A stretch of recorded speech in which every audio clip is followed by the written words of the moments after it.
The great hall of the Kalari Dominion had not seen such fear in 1,000 years.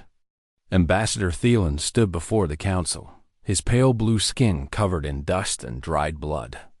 His hand shook as he held out a small device that projected images of burning cities and falling ships. "Please," Thielen said, his voice breaking. "The Morthic swarm has taken 6 of our worlds. They do not negotiate. They do not accept surrender. They simply consume everything in their path." The council members sat in their high seats, watching the images with cold eyes. There were 12 species represented here, each one powerful in their own right. But power meant nothing against the Morthic. Everyone knew this. High Arbiter Vorath leaned forward. He was a tall creature with gray scales and eyes like black stones. "Ambassador, we have heard your plea, but the Dominion's fleet is already stretched thin. The Morthic have attacked 3 other sectors this cycle. We cannot spare ships for the Veth Collective." "Then we will die," Thielen said simply. "All of us, every man, woman, and child on our remaining worlds." A heavy silence fell over the hall. The council members looked at each other, but none spoke. They had their own people to protect, their own worlds to defend. The Veth were a small species with few resources. Saving them would cost too much. In the corner of the hall, an old figure stirred. Elder Sayla was ancient, even by galactic standards. Her species lived for thousands of years, and she had seen empires rise and fall like waves upon a shore. She rarely spoke at these meetings anymore. Most thought she came only out of habit. "There is another option," Sayla said, her voice thin but clear. Vorath turned to her with barely hidden annoyance. "Elder, this is not the time for old stories." "It is exactly the time," Sayla replied. She stood slowly and walked toward the center of the hall. "How many of you know of the quarantine zone in Sector 7? A few council members shifted in their seats. The quarantine zone was forbidden space. Ships that entered never returned. It had been sealed for over 800 years, and no one remembered exactly why. "The zone is empty," said a council member from the Dreth Coalition. "Our probes have confirmed this many times. There is nothing there but dead planets and silence." Sayla smiled, showing teeth worn by age. "Your probes show you what they want you to see. The zone is not empty. It is home to a species that has been hiding from us, waiting." "What species?" Thielen asked, desperate hope entering his voice.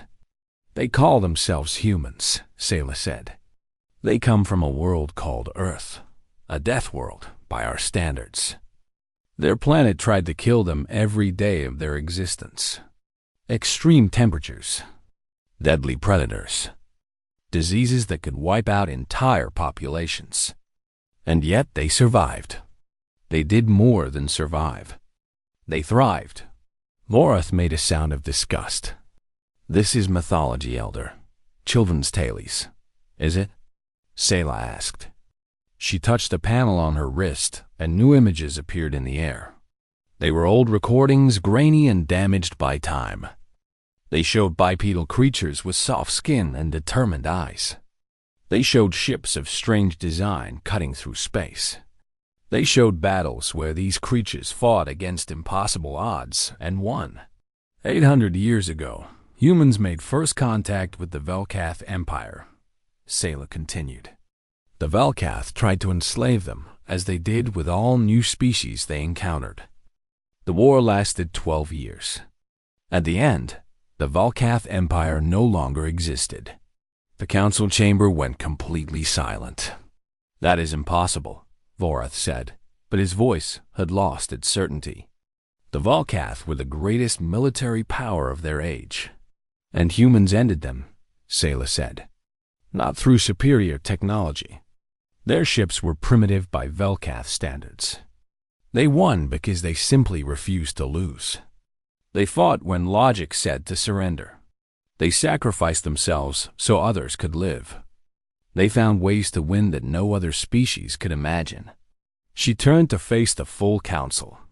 After the war, the surviving galactic powers made a decision.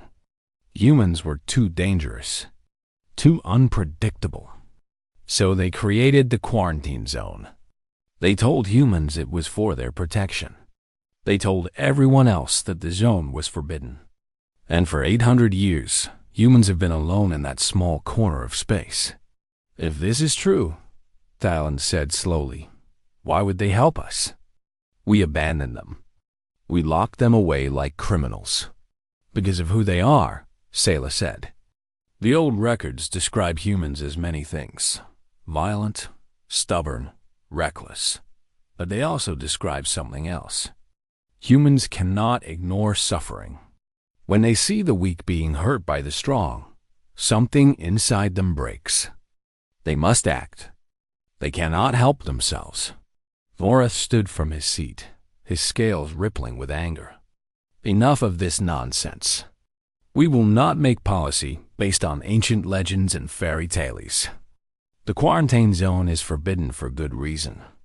Anyone who enters will be considered a criminal. The council voted. One by one, they chose to abandon the Veth Collective to their fate. It was the logical choice. The safe choice. Thielen watched the votes appear on the screen above. Each one a death sentence for his people. When it was over, he turned and walked out of the great hall without a word. He returned to his small ship alone. His crew had died getting him here. Now he would die returning home.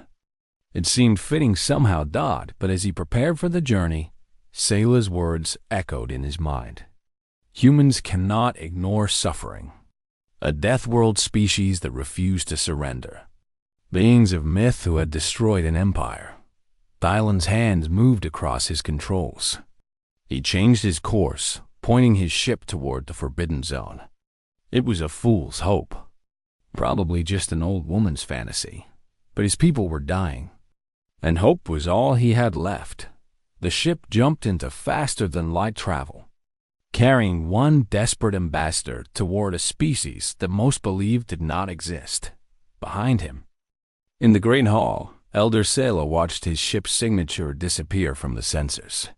She smiled softly. "They will come," she whispered to no one. "They always come." In the darkness of space, in a corner of the galaxy that had been silent for 800 years, something was about to wake up. And the galaxy would never be the same.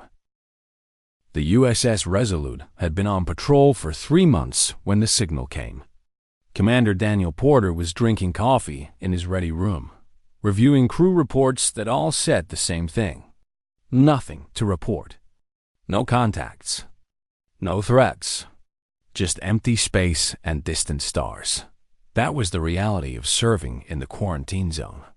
Humanity had been alone for so long that most people had forgotten there was anyone else out there. The old stories talked about alien empires and great wars, but those were just history now. Legends from another time. "Commander to the bridge," Lieutenant Maria Santos said over the intercom. Her voice was calm but tight. "We have something." Porter set down his coffee and walked to the bridge. The crew was already at their stations, staring at their screens with expressions of disbelief. "What do we have?"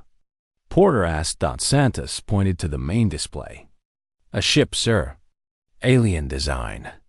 It crossed into our space about 20 minutes ago, and then suffered some kind of systems failure.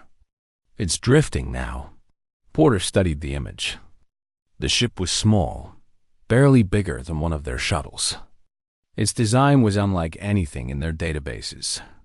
Smooth curves and organic shapes that seemed to flow into each other. "Life signs?" he asked. Dr. Kevin Shaw checked his instruments. "One, sir. Weak but stable. The ship's life support is failing. Whoever is in there has maybe an hour left." Porter made his decision without hesitation. "Bring them aboard. Full medical team standing by." And Santos put the ship on yellow alert. "We don't know what we're dealing with here." 20 minutes later, Porter stood in the medical bay, watching as the doctors worked on the alien they had rescued. The creature was humanoid, with pale blue skin and large dark eyes. Its body was thin and fragile-looking, covered in cuts and burns. "He's stable," the chief medical officer reported. "Remarkable physiology. Different from ours, but similar enough that we could treat the major injuries." The alien's eyes opened. He looked around the room with growing confusion and fear. When his gaze settled on Porter, he made a sound that might have been a scream or might have been a prayer. "It's all right," Porter said, raising his hand slowly. "You're safe.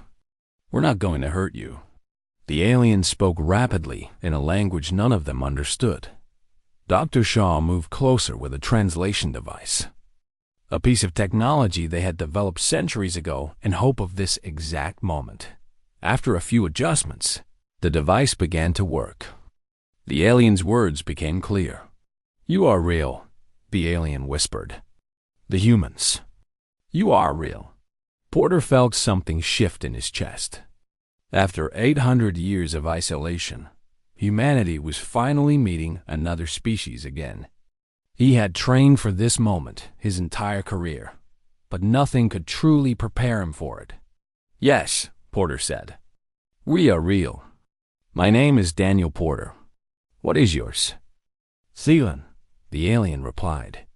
"I am Ambassador Thelen of the Veth Collective. I came here because my people are dying, and the old stories said that humans would help those who could not help themselves." Over the next hour, Thielen told them everything. The Morthic Swarm, the Burning Worlds, the Council's refusal to send aid, the ancient myths about humans that had driven him to risk his life crossing into forbidden space. Porter listened without interruption. When Thielen finished, the ambassador looked at him with desperate eyes. "Will you help us?" Thielen asked. "I know we have no right to ask. Your people were abandoned by the galaxy, locked away and forgotten. But my people are dying. Children are dying. And I have nowhere else to go." Porter turned to look at his crew. Santa stood with her arms crossed, her face hard but her eyes troubled. Shaw was reviewing data about the Morthic, his expression growing darker with each passing second. Around the bridge, other crew members waited for their commander to speak. "I need to contact Fleet Command," Porter said finally. "This decision is not mine to make alone." He walked to the communications station and opened the secure channel to Admiral Patricia Cole. She was the highest authority in the human fleet, a woman who had spent her entire life preparing for the day when humanity would return to the galactic stage. Porter told her everything. When he finished, there was a long silence. "Commander," Admiral Cole said, "do you believe this alien is telling the truth?" Porter looked back at Thielen, who sat in a medical bed surrounded by technology he could not understand, holding on to hope like a drowning man holds onto a rope. "Yes, Admiral. I do." Another silence. Then Cole spoke again, her voice carrying the weight of 800 years of waiting. "The quarantine was never our choice, Commander. It was forced upon us by species that feared what we might become. We have spent centuries building our strength, improving our technology, preparing for the day when we would rejoin the galaxy. Perhaps that day has come, Admiral?" Porter asked, hardly daring to hope. "You have authorization to proceed, Commander. Help these people. Show the galaxy what humanity truly is. And Commander, be careful. The universe forgot us once. Let's make sure they never forget us again." Porter closed the channel and turned to his crew. "Set course for Veth space. Maximum speed." Santa smiled grimly. "About time we stopped hiding." Thielen watched them move with quick efficiency, barking orders and preparing for battle. He had come seeking a myth, a legend from ancient stories. Instead, he had found something far more powerful. He had found people who could not ignore suffering. People who chose to fight even when they had every reason to stay hidden. People who were about to change the galaxy forever. The USS Resolute jumped into faster-than-light travel. carrying humanity toward a war that had nothing to do with them. But that was the thing about humans. Thielen was beginning to understand. They did not need a reason to help. They only needed to know that someone was in pain, and they were coming. The colony world of Arendel was burning. From orbit, Commander Porter could see the fire spreading across the largest continent. Morthic warships hung in the sky like black insects, raining destruction on the cities below. Streams of refugees fled toward the mountains, but there was nowhere safe to go. How many ships? Porter asked. Lieutenant Santos checked their readings. 12 Morthic vessels, sir. All combat class. They haven't noticed us yet. And on the ground? Thousands of Morthic soldiers. They're targeting civilian centers, schools, hospitals. Santos's voice was steady, but her hands were tight on her console. Sir, there are children down there. Porter looked at the tactical display. 12 enemy ships against 1. The math was not good. Any reasonable commander would withdraw, call for reinforcements, wait for better odds. But those children could not wait. All hands to battle stations, Porter said. Arm all weapons. Santos, I want targeting solutions on those warships. Start with the ones closest to the refugee columns. The bridge erupted into controlled chaos.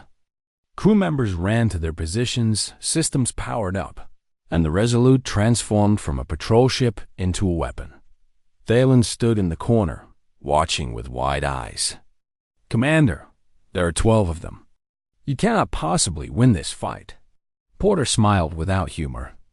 Ambassador, there are some things you should know about humans. We don't fight because we think we can win. We fight because some things are worth fighting for. The Resolute dropped out of hiding and accelerated toward the Morthic formation. For a moment, nothing happened. The enemy ships continued their bombardment. Unaware of the new arrival, then their sensors detected the human vessel, and confusion spread through the Morthic fleet. On the lead warship, Commander Vessel studied the unknown ship with growing uncertainty. His species had conquered dozens of worlds. They had files on every known vessel in the galaxy. But this ship matched nothing in their records. Identify that craft, Vexel ordered. Unable to comply, his tactical officer replied. Design is completely unknown. It appears to be using technology we have never seen before. Open a channel. Warn them away. The channel opened and Van Vexel spoke with the confidence of a predator addressing prey. Unknown vessel, you have entered Morthic hunting grounds. Leave now or be destroyed. The response came back in a language the Morthic had to translate. When the words became clear, Vexel felt the first hint of doubt he had experienced in years. This is Commander Daniel Porter of the human vessel Resolute. You are attacking innocent civilians. You have one chance to withdraw. Take it, humans. The words stirred something in the racial memory of the Morthic. Old warnings passed down from generation to generation. Stories of a species so dangerous that the entire galaxy had agreed to lock them away. But those were just stories. And Vexel had 12 ships. Destroy them, he ordered. The Morthic warships turned their weapons toward the Resolute and fired. Energy beams and missiles filled the space between the fleets. Porter watched the incoming fire on his display. Santos, execute pattern Delta. The Resolute moved in ways the Morthic had never seen before. It spun and rolled, diving between beams that should have destroyed it. Human pilots had spent centuries flying through asteroid fields and navigating impossible terrain. Dodging enemy fire was almost simple by comparison. Then the Resolute fired back. The first Morthic ship exploded before anyone understood what had happened.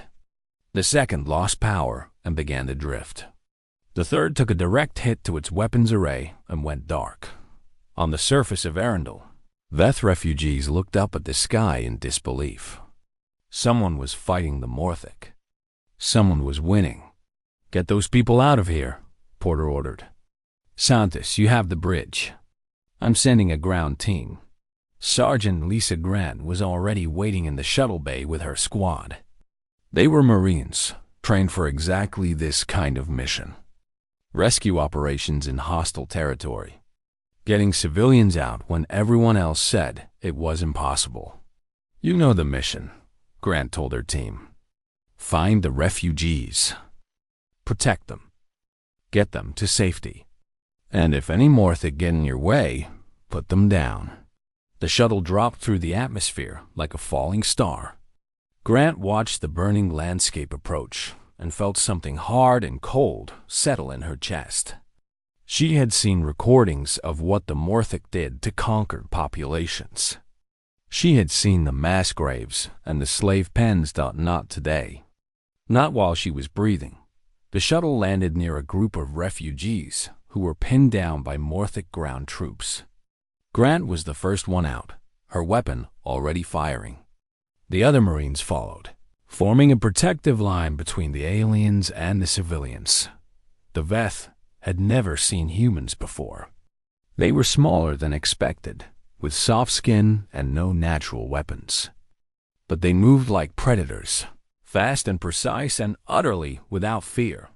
A young Veth child stood frozen in the middle of the battlefield, too scared to move. Grant saw a Morthic soldier raising its weapon toward the child. She did not think. She simply moved, putting herself between the weapon and the child. The blast hit her armor and knocked her back, but she did not fall. She returned fire, and the Morthic dropped. Then she knelt beside the child and spoke softly, even though the girl could not understand her words. It's okay. You're safe now. I've got you. Above them, the space battle continued. 2 more Morthic ships fell to the Resolute's guns. The remaining vessels began to withdraw. Unable to understand how one ship was defeating them so completely, Commander Vexel watched his fleet crumble and felt something he had never experienced before: fear. All ships retreat, he ordered. Send word to War Chief Draxen. Tell him what happened here. Tell him about the humans. The Morthic fled, leaving Arendel scarred but alive. On the surface, Grant carried the Veth child to safety while her squad gathered the other refugees. The little girl clung to her armor, still shaking but no longer crying. Nearby, an elderly Veth male watched the humans work. Tears ran down his blue face. The Mythwalkers, he whispered. They came. After all these years, they actually came. The word spread across the planet and then beyond. Through refugee networks and hidden communications, the message traveled to every corner of the galaxy. Humans were real, and they had entered the war. The Galactic Council chamber had never been louder. Representatives from a dozen species shouted over each other, demanding answers that no one could give. On the main display, footage from Arendel played on repeat. A single unknown ship destroying Morthic warships. Soldiers in strange armor rescuing civilians. A species that should not exist, fighting a war that was not their own. High Arbiter Vorath slammed his fist against his podium. Silence. There will be order in this chamber. The shouting slowly died down. Vorath looked at Ambassador Thielen, who stood in the center of the hall with a calm expression that bordered on satisfaction. Explain this, Vorath demanded. How is any of this possible? Thielen smiled. I told you, High Arbiter. I went to the quarantine zone, and I found humans. Everything the old stories said about them is true. They are real, they are powerful, and they chose to help us. One ship defeated 12 Morthic vessels, a council member said, disbelief clear in her voice. Our best cruisers cannot achieve such results. Human technology has advanced significantly during their isolation, Thielen replied. 800 years is a long time. They did not waste it. Elder Sayla rose from her seat, and the chamber fell silent. When someone her age spoke, even the most arrogant politicians listened. I have studied the old records, she said. Before the quarantine, humans were considered primitive by galactic standards. Their ships were slow. Their weapons were weak. But they compensated with something that no other species could match. She paused, letting her words sink in. Adaptability, creativity, the ability to learn from defeat and come back stronger. What are you saying? Vorath asked. I am saying that we locked away a species that evolves faster than any other in known space. We gave them 800 years to grow. And now they have emerged, and they are no longer primitive. Sayla's old eyes were sharp. We created our own nightmare. A rumble of fear passed through the council. For centuries, they had believed the quarantine zone was empty, a dead region of space, useful only as a buffer between empires. Now they learned that it contained a species that could single-handedly change the balance of power in the galaxy far from the council chambers. On a massive warship at the heart of Morthic territory, War Chief Draxen studied the same footage with very different emotions. He was not afraid. He was fascinated. Draxen had conquered 40 worlds. He had broken species that resisted and enslaved those that surrendered. No one had ever truly challenged him. The galaxy was full of prey pretending to be predators, but these humans were different. He could see it in the way they fought. No hesitation. No fear. They moved like creatures who had spent their entire existence fighting for survival. Interesting, Draxen said softly. Finally, something interesting. He called his officers together and gave them new orders. The Veth could wait. The real prize had just revealed itself. He would find these humans, learn their weaknesses, and crush them. Then the galaxy would know that the Morthic had no equal. Draxen gathered half his fleet and set course for the last known location of the human vessel in a quiet sector of space. Far from any inhabited world, the USS Resolute waited at a rendezvous point. Commander Porter stood on the bridge, watching the stars and thinking about what came next. His ship had taken damage in the battle. Nothing critical, but enough to remind him that they were mortal. One ship could not win a war. They needed reinforcements. They came an hour later. 3 more human vessels dropped out of faster-than-light travel and took positions around the Resolute. Admiral Patricia Cole's flagship, the USS Defiant, led the formation. Cole transported to the Resolute to meet with Porter personally. She was a small woman with gray hair and eyes that had seen too much. But when she smiled, she looked almost young again. You did well, Commander, she said. The footage from Arendel has spread across the entire galaxy. Everyone knows about us now. Is that a good thing, Admiral? Porter asked. It's the only thing. We could not hide forever. The galaxy was going to find us eventually. Better that they find us helping innocents than cowering in our corner of space. Thielen approached them, and Cole studied the alien ambassador with open curiosity. So you are the one who started all this. The one who believed in myths. Your people exceeded every story, Thielen replied. On Arendel, I watched a human soldier take a weapon blast meant for a Veth child. A child she had never met, from a species she had only known for days. Why would she do that? Cole glanced at Porter, who shrugged. Because the child needed help. That's reason enough for us. The Admiral nodded. Ambassador, I want to be clear about something. We did not come here to be saviors. We are not gods or mythical heroes. We are just people. People who believe that standing by while innocents die is the worst kind of cowardice. What happens now? Thielen asked. Now we finish what we started, Cole said. The Morthic will not stop because of one lost battle. They will come back harder. And when they do, we will be ready. Alarms suddenly filled the Resolute's bridge. Santa shouted a warning that made everyone's blood run cold. Multiple contacts dropping out of FTL. Morthic signatures. 30, 40, 50 ships. Through the viewport, They could see the enemy fleet arriving, wave after wave of warships, more than they had ever seen gathered in one place. At the center of the formation was a vessel twice the size of any other, covered in weapons and armored like a fortress, Draxen's flagship. The war chief had found them.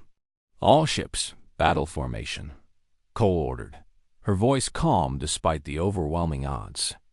"Launch fighters. Power all weapons."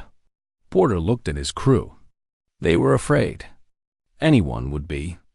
But beneath the fear, he saw something else. Determination, defiance, the stubborn human refusal to surrender no matter the odds. "You heard the Admiral," he said. "Let's show them what we're made of." The human fleet moved to meet the Morthic horde. 4 ships against 50. It should have been a slaughter dot. It was going to be a battle that the galaxy would never forget. The battle began with fire and death. Morthic weapons lit up the darkness of space, pouring destruction toward the tiny human fleet. Admiral Cole's ships scattered, using their superior speed to avoid the worst of the barrage. But there were too many enemies. A Morthic destroyer caught the USS Valor with a direct hit, tearing through its hull. The ship broke apart, crew members dying in the vacuum before anyone could save them. "Valor is down," Santos reported, her voice tight. "We've lost contact with all hands." Commander Porter felt each death like a physical blow. Those were his people, his species. The first humans to die in combat against aliens in 800 years. "Keep fighting," he ordered. "Make their sacrifice mean something." On his flagship, War Chief Draxen watched the battle with growing pleasure. The humans were good, better than any enemy he had faced before.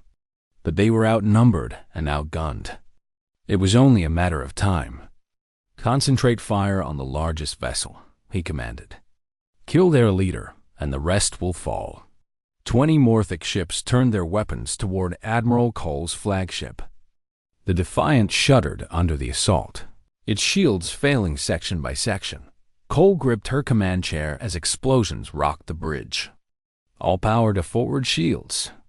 Keep us in the fight." "Admiral," her tactical officer shouted, "we can't take much more of this." In that moment, with death closing in from every direction, Lieutenant Maria Santos saw something on her tactical display. A pattern in the Morthac formation. A weakness. "Commander," she said to Porter, "I have an idea. It's risky, but it might work."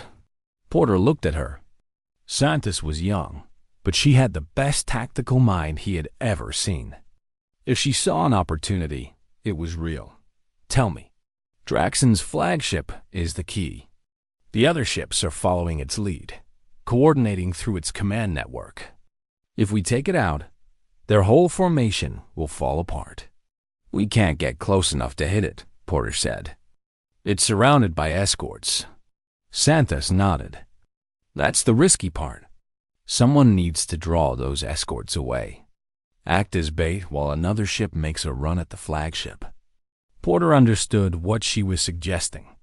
One ship would have to sacrifice itself to give the others a chance. He looked at his crew, at the faces of people who had trusted him with their lives.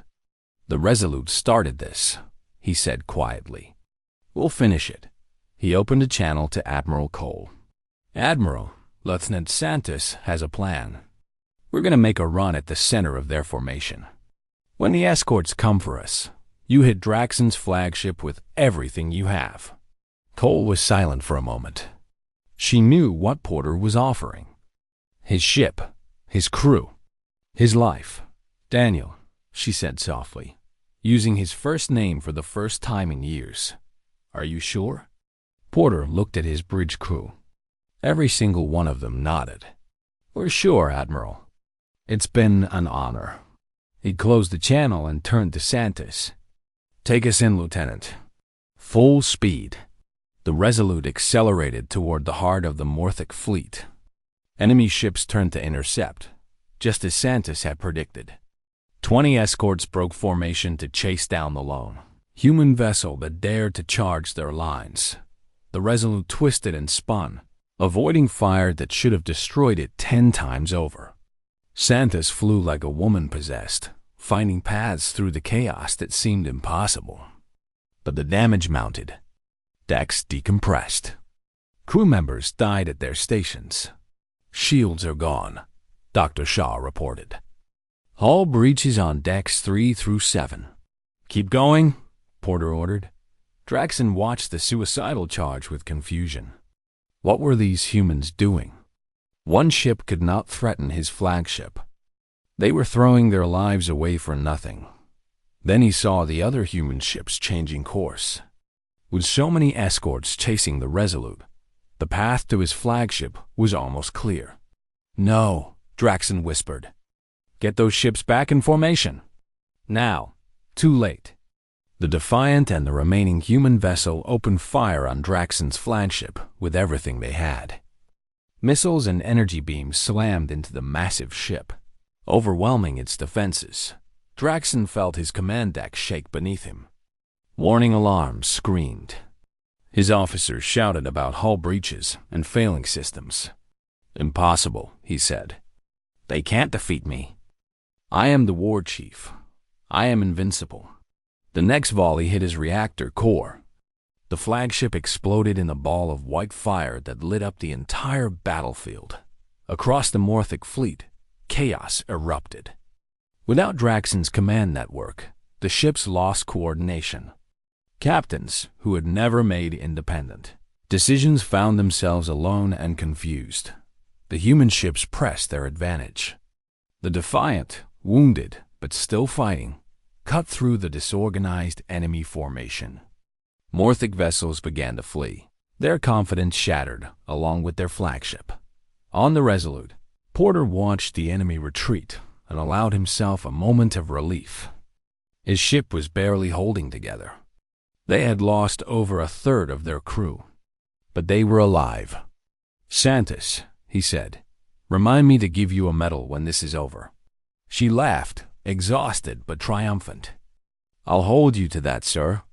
Hours later, when the last Morthic ships had fled and the human fleet had gathered its survivors, Admiral Cole broadcast a message to the entire galaxy. Every species that had watched the battle, every council member who had dismissed humans as myth, heard her words. This is Admiral Patricia Cole of the Human Defense Force. Today, we fought alongside the Veth Collective against the Morthac swarm. We did not fight for territory or resources. We fought because innocent people were dying, and we could not stand by and watch. She paused, letting the words settle across 1,000 worlds. For 800 years, we were forgotten, locked away in a corner of space and left alone. But we never forgot who we are. We are humans. We protect the weak. We stand against tyranny. And we never, ever give up. In the Galactic Council chamber, the representatives listened in stunned silence. High Arbiter Vorath had no words. Everything he had believed about the galaxy had just been proven wrong. Elder Sela stood and walked to the center of the hall. I move that we formally invite humanity to rejoin the galactic community, as equal partners, as allies. The vote was unanimous. Weeks later, Commander Porter stood on the bridge of the repaired Resolute, watching human ships patrol alongside Veth and Kalari vessels. The quarantine zone no longer existed. After 800 years, humanity was finally free. Thielen joined him at the viewport. The ambassador had become something like a friend over the past weeks. I still think about that day in the council chamber, Thielen said, when everyone told me humans were just a myth, a story for children. Porter smiled. What do you think now? Thielen watched a human fighter squadron fly past, escorting a Veth transport to safety. I think the galaxy is very lucky that the stories were true. Far away, in the great archives of the Kalari Dominion, Elder Sewa sat at her desk and began to write. Not myths this time? Not legends. History. The history of how humanity returned to the stars. and how the galaxy changed forever.